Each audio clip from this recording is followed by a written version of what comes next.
सांगली जिल्ह्यातील कौलापूर गावातील शेतकरी खारट पाण्याच्या समस्येशी सामना करून विविध हंगामात बारमाही पालेभाजी शेती करतात।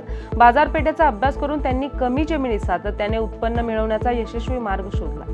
कृषी विद्यापीठातील पदभरत्या पदोन्नत्या मागील 1.5-2 वर्षांपासून रखडल्या असून गंभीर बाब म्हणजे या बाबतीत विद्यापीठ, MCRA तसेच राज्य शासन यांच्यामध्ये काहीही समन्वय दिसत नाही।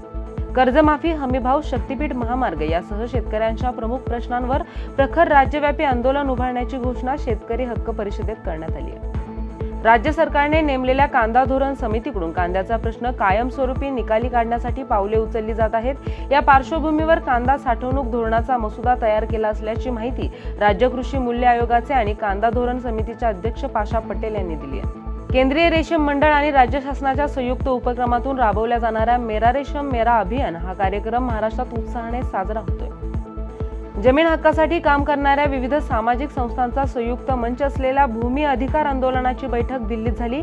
त्यामध्ये बुधवारी म्हणजेच 13 तारखेला देशभरात भूमी हक्क आंदोलन करण्याचा निर्णय झालाय।